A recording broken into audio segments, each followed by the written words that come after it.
ஒரு ஃபிலிம் டைரக்டராக வரணும், இல்லை சினிமாட்டோகிராஃபராக வரணும்னு நினைக்கிற ஒருத்தர் நேரடியாக திரைப்படங்களில் போய் பயிற்சி எடுக்கிறது, ஒருத்தர் அசிஸ்டன்ட் டைரக்டராக ஜாயின் பண்ணி எடுக்கிற பயிற்சி சிறப்பாக இருக்கா, அல்லது ஃபில்ம் இன்ஸ்டியூட்டும் படித்தா நல்லதுன்னு நினைக்கிறீங்களா? எப்படி நாங்கள் இப்போ ஆர்ட் ஸ்கூல் இருக்குது, ஆர்ட் ஸ்கூலில் வந்து ஓகே. இருக்குது. அதில் வந்து எங்களுக்கு முன்னாடி ஆசிரியரும் பெயிண்ட் பண்ணுறாரு, அதையும் நான் பார்க்குறேன். கூட ஃபெலோ ஸ்டூடெண்ட் என் கூட படிக்கிறாங்க 30 பேர். 30 பேரும் வரைகிறாங்க என் கூட. அதாவது ஒரு மாடலை வச்சு நாங்கள் பெயிண்ட் பண்ணணும்னு வச்சுக்கோங்க. நான் 30 பேருடைய வெற்றி தோல்வியும் எல்லாருக்கும் லேர்னிங் ப்ராசஸ் தான். ரைட். அவர் வரைகிறது சரின்னா நான் பார்க்குறேன் அதை. நானும் இப்படி தான் பண்ணணும், அது இப்படி பண்ணக்கூடாது, இவர் செஞ்ச மாதிரி நான் செய்யக்கூடாது, இதெல்லாம் லேர்ன் பண்ணுறேன். ஒரு செல்ஃப் தாட் ஆர்டிஸ்ட்டுக்கு இந்த இதெல்லாம் கிடைக்கிறது ஈஸியாக கிடைக்காது. அவரே தேடி தேடி அலைஞ்சு அவரை தனியாக கஷ்டப்படணும்.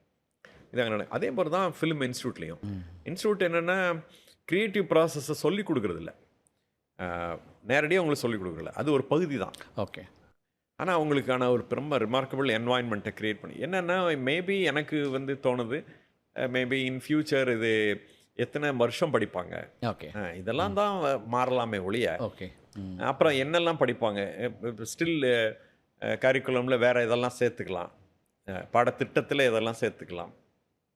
இதுதான் வந்து இதெல்லாம் மாற்றம். இதுதான் அன்ஃபோல்ட் ஆகிட்டே இருக்கும், மாறி மாறி. Okay, okay.